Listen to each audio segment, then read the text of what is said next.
Do you ever wake up feeling like you never really rested? Like even after 8 hours of sleep, you're still dragging through your day, eyes open, but your brain feels like it's wading through fog? You go to work, check the boxes, maybe even handle your meetings and family responsibilities just fine. But underneath, there's this quiet, constant hum of exhaustion. Not just tiredness, mental fatigue. The kind that makes your mind wander in the middle of a conversation. That makes you forget why you walked into a room. That makes even simple decisions feel overwhelming sometimes. If that hits close to home, you're not alone. A lot of adults, especially in their late 20s to 40s, feel this way. And the frustrating part? On paper, your life might look perfectly functional. You're working, managing a household, maybe parenting, maybe building a career, or even doing self-care like journaling or hitting the gym now and then. But still, you feel fried. It's like your brain is stuck in a low battery mode, and no amount of sleep, coffee, or trying harder seems to fully charge it. I want to talk about this today because I think many of us are silently battling a level of exhaustion we've normalized. We assume it's just part of being an adult, part of juggling a career and bills and relationships and everything else. But the truth is, a lot of what drains our mental energy isn't just our responsibilities. It's our daily habits. Tiny, repeated choices we don't even question because they've become automatic. In this video, I want to gently walk you through a few of those hidden habits, the ones that quietly burn us out without us even realizing it. And more importantly, what you can start doing to reset your brain and feel mentally lighter again. No dramatic lifestyle overhaul, no unrealistic advice. Just small, doable shifts that can give your mind the room it's been begging for. Let's start with something simple. Have you noticed how we don't really start our mornings anymore?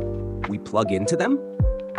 For most people, the very first thing we do when we wake up, even before brushing our teeth, is reach for our phones. And the moment we unlock that screen, our brain is hit with everything at once.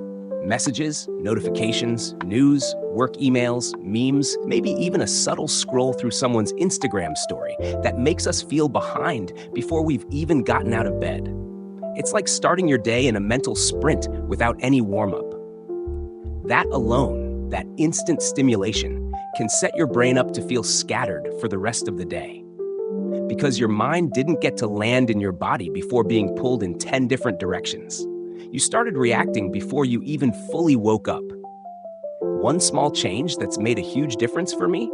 Just 10 minutes of no phone after waking up. No productivity hacks, no fancy morning routine, just giving my brain those first few moments to wake up naturally. Maybe I sit quietly, maybe I stretch, sometimes I just look out the window. And in that space, even just for a few minutes, I can feel myself coming back to center before the world rushes in. It's not about being perfect with it. Some mornings, the phone wins. But even trying this a few days a week can begin to shift the way your brain starts each day. Less noise, more clarity. Now here's the thing that usually follows, and it might surprise you. Constant task switching. You might think multitasking is efficient. We've been taught to believe it is, especially if you're a parent or juggling work and life and maybe caring for others too. But here's what no one tells you. Every time you switch tasks, your brain pays a price. Say you're writing an email and you stop to check a Slack notification. Then someone texts you. Then you remember you haven't paid a bill and quickly open your banking app. All that hopping around, it doesn't just waste time, it exhausts your brain. There's something called attention residue, and it basically means that every time you leave one task and jump to another, a little piece of your attention stays stuck in the last thing. So even if you're now working on something else, your brain hasn't fully moved on. It's still holding on to the fragments. That's why, by mid-afternoon, you feel like your brain has run a marathon, even though you've technically just been working at your desk all day. And this happens even with stuff that feels harmless, like switching between your work tab and your group chat, or pausing a Zoom meeting to reply to a text from your spouse. I know what you might be thinking. I don't have the luxury to focus on one thing at a time. And I get it. Life's chaotic. But this isn't about perfection.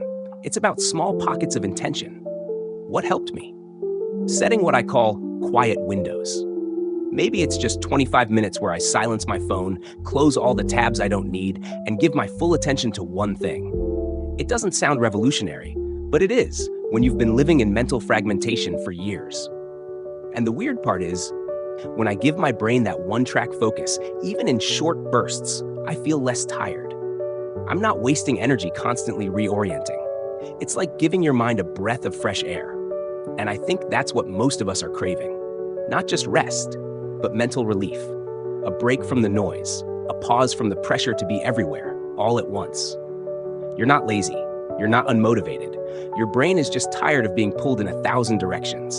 And sometimes, the most powerful thing you can do is slow down just enough to notice. To ask, what am I feeding my brain first thing in the morning? How often am I really giving myself mental space? We don't need to overhaul our entire lives to feel better. We just need to start paying attention to the patterns that quietly burn us out and choose differently, one moment at a time. Let's keep going. So let's stay right here for a moment, in that space where we're finally starting to notice the patterns. Because that's really where change begins, right? Not in some huge epiphany or breakthrough, but in the small realization that how we move through the day shapes how our mind feels by the end of it. Now, let's talk about something that hits a little closer to the heart: emotional clutter. We talk a lot about decluttering our homes, our closets, even our inboxes. But what about our minds? Most of us carry a mental to-do list that never shuts off. And I'm not just talking about errands or work tasks. I mean the emotional weight of unspoken frustrations, unresolved tension in your marriage, worries about your kid's future, financial stress that you don't bring up out loud but can feel humming under your skin all day long. And then we wonder why we're so mentally drained. Because even when we're sitting still, our brain is juggling 100 invisible stressors. It's trying to solve problems in the background, problems we haven't had space or time to process.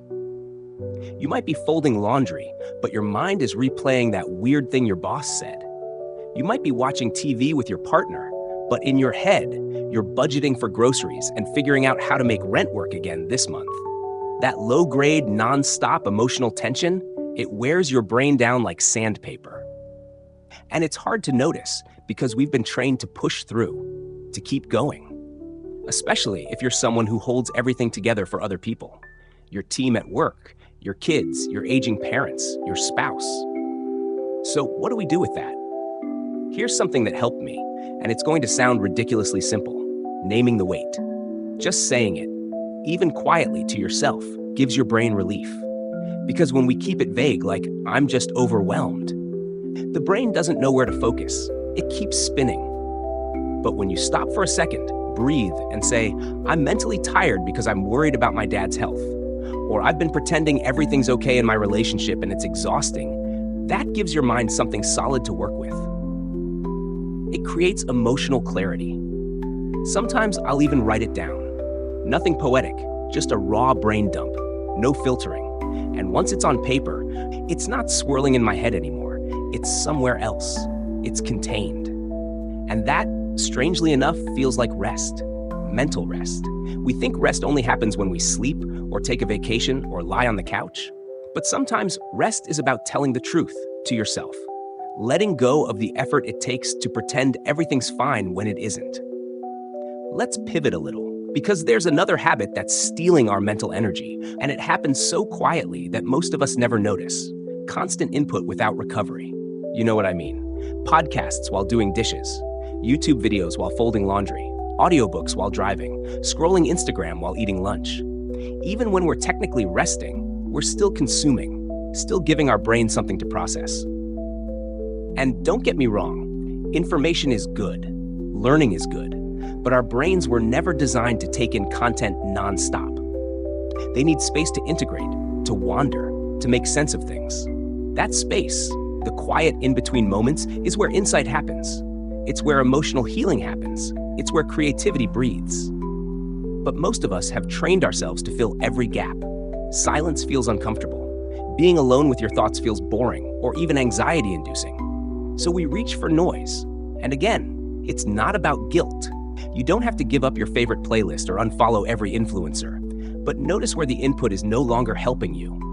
It's just numbing you. One of the things I started doing was taking a no-input walk. Nothing in my ears, no podcast, no playlist, just walking. Sounds awkward at first, right? But what happened surprised me. That's when my mind started to breathe again. Random thoughts surfaced. Connections clicked. I remembered things I actually wanted to think about. Or sometimes, I just felt things that I hadn't made time to feel. That's when I realized silence isn't empty. It's restorative. It's like giving your brain the room it needs to stretch out after being hunched over all day, processing emails and videos and reels and texts. And the best part? You don't need an hour. Even 10 quiet minutes can reset your whole system. The point here is not to live a perfect life where you never get distracted, never overthink, never scroll. That's not real life. The point is to start noticing where your mental energy is leaking and where you can gently take it back. Because that's what we're really doing here, isn't it? Taking back your energy, your clarity, your peace of mind, not through some big transformation, but through small, grounded moments of awareness. Moments where you pause long enough to say, you know what? I'm not just tired. I'm mentally drained, and I deserve to feel better than this. That's not weakness. That's wisdom. You're not broken. You're not behind. Your brain is just asking for a reset. And you can start that process not with pressure or a to-do list, but with space. Let's sit with that for a bit. There's something powerful about allowing yourself to stop, not just physically, but mentally. And I mean truly stop. Not switching from one app to another or zoning out with a show running in the background while you check emails. I'm talking about those rare moments where you pause, take a deep breath, and finally say, I don't have to carry all of this right now. That kind of rest isn't just about downtime, it's about permission. Giving yourself permission to not always be performing, not always achieving, not always holding it all together. But here's the thing that often gets in the way of that mental reset, and it might be the most overlooked habit of all: self-judgment. That quiet, persistent inner critic that whispers things like, why are you still tired? You've barely done anything today. Other people have it worse. Get over it. You should be more grateful. Stop complaining. Sound familiar? That voice might even sound like you, or like a parent, or a former boss. Whoever it sounds like, it's been living in your mind rent-free, questioning your exhaustion, minimizing your emotions, pushing you to prove your worth by how productive you are. And over time, that inner voice becomes a kind of background noise. You don't even notice it anymore, but it's there, quietly telling you that you're not allowed to feel this tired, that you haven't earned rest. That's why even when you do try to take a break, it doesn't feel like rest, because mentally, you're still in the boxing ring, fighting yourself. This is something I had to learn the hard way. There was a stretch of time when I was working full-time, trying to show up for family, managing a few side projects, and barely keeping up with my own well-being. I'd lie on the couch for 10 minutes in between Zoom calls, phone in my hand, scrolling, but not absorbing anything. Just escaping. But the guilt would creep in almost immediately. I'd think, I should be doing something right now. There's laundry, there are bills, there's always something. And here's the truth I eventually had to face. Rest doesn't work if you feel guilty the whole time you're doing it, because guilt is exhausting. That tension between what you need and what you think you're supposed to be doing, that's what keeps your brain tired, even during the breaks. What shifted things for me was reframing how I thought about energy. Instead of seeing rest as something I had to earn, I started seeing it as something I needed in order to be who I wanted to be, for myself and for the people I love. Think of it like this. When your phone battery is low, you don't shame it. You don't yell at your phone and say, you've only been on for 4 hours. How dare you need a charge? No, you plug it in because you know it needs power to function. But when we need recharging, we judge ourselves. We try to push through. We resent our limits. And that's what burns us out. Not just the workload, but the way we talk to ourselves about the workload, the way we deny our humanity. If you've been feeling mentally exhausted lately, I want to offer you something simple. Not as advice, but as permission. You don't need a reason to rest. You don't need a breakdown to justify slowing down. You don't need to wait until things fall apart to start taking care of your mind. You are allowed to feel tired, You are allowed to ask for help. You are allowed to not be okay for a little while. And the irony is, once you start letting yourself feel those things without guilt, your brain finally starts to rest. Because rest isn't just sleep, it's relief. Relief from pressure, from perfectionism, from always needing to prove something. So maybe the most powerful habit of all, the one that truly resets your brain, is kindness. Kindness toward yourself when you don't meet your goals. Kindness when you forget something.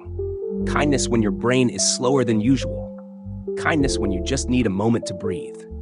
You'd be amazed at how much energy we waste beating ourselves up, and how much clearer life feels when we stop trying to win the day and instead just be in it with gentleness. So if you've been wondering why you're always tired, even when life seems fine, look deeper.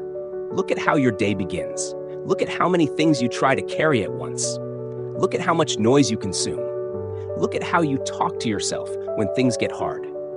Because it's not just the external stress that wears you out, it's the internal load, the self-imposed pressure, the mental multitasking, the emotional avoidance, the silence where your needs should be. And the beautiful part is, once you see it, you can shift it. One quiet morning, one focused work session, one phone-free walk, one judgment-free rest. That's all it takes to start creating space in your life where your brain can breathe again. You're not broken. You're not falling behind. You're just full. Your mind is full. And little by little, you can start to make room again. For clarity, for calm, for you. So here we are. Not at the end of a list, but at the beginning of something that feels a little lighter, a little clearer. If you've made it this far, I want to say something directly to you. Not as someone talking at you, but someone sitting with you in this shared space we call adulthood. That messy, beautiful, overwhelming, often exhausting stretch of life where we're expected to keep all the plates spinning and somehow still have the energy to smile, stay healthy, and show up for the people we love. That's a big ask. And if your brain has felt foggy, if your patience has been thin, if your focus is shot, if your joy feels out of reach some days, that doesn't mean you're failing. It means you're human. It means your brain, just like your body, needs care, not just discipline. It needs space, not just strategy. It needs grace, not just grind. The world we live in doesn't make this easy. It tells us to do more, be more, respond faster, keep up. Don't fall behind. Don't drop the ball. But here's what I want you to remember. Mental clarity doesn't come from hustling harder. It comes from creating room, little pockets of calm where your mind can stop bracing for the next thing and actually start to recover. Think about that for a second. When was the last time your brain actually recovered? Not just from a busy day, but from months, maybe years of being in high alert mode. Trying to keep everyone happy, trying to meet expectations, trying not to let anything slip. You deserve more than survival mode. You deserve to live, really live, with clarity, with calm, and with a sense of control that doesn't come from rigid routines, but from aligned choices. Small habits that respect your brain as much as they respect your time. You don't have to do it all at once. You don't have to fix yourself. You're not a project, you're a person. And people don't need perfect routines. They need permission to change, slowly, gently, at their own pace. So if you're wondering what to do with it, with everything you've just heard, maybe don't think of it as homework. Think of it as an invitation. Maybe tomorrow morning, you start your day with silence instead of a screen. Maybe during your lunch break, you take a 10-minute walk without your phone. Maybe sometime this week, you write down one worry that's been looping in your head, not to solve it, just to name it. Or maybe you do none of that today. Maybe you just sit with the truth that you are allowed to feel what you feel without apologizing for it. That alone is healing. We're all carrying more than anyone can see. And the bravest thing you can do is start treating your mind like something worth protecting. Not just from external stress, but from the patterns that keep you disconnected from yourself. I'll tell you what helped me most, and maybe it will help you too. I stopped trying to fix my whole life all at once. I just started noticing what left me feeling empty and what left me feeling more like me. And I chose the things that brought me back to myself, again and again, until those choices became habits. That's all mental clarity is. Not some dramatic transformation, just returning to yourself one small reset at a time. So here's what I'll leave you with. You are allowed to be tired. You are allowed to rest. You are allowed to create space in your day that no one else sees, but deeply matters to you. You're not behind. You're just overstimulated. You're not lazy. You're just emotionally overloaded. You're not broken. You're just overdue for stillness. And I promise, the more you slow down, the more you begin to hear yourself again. The real you, the one under the noise, the one who knows what matters. If this spoke to you, I'd love to hear from you in the comments. Even if it's just a "that's me." You're not alone in this. And sometimes just knowing that someone else gets it can be a reset in itself. And if you want more real, honest conversations like this, go ahead and hit that like button or subscribe. Not because you should, but because it helps this kind of content reach someone else who might be quietly struggling too. Take care of your mind today. It's doing the best it can with what it's been given. And so are you. Your story isn't stuck. You're just slowly learning how to breathe again. And that, my friend, is where everything starts.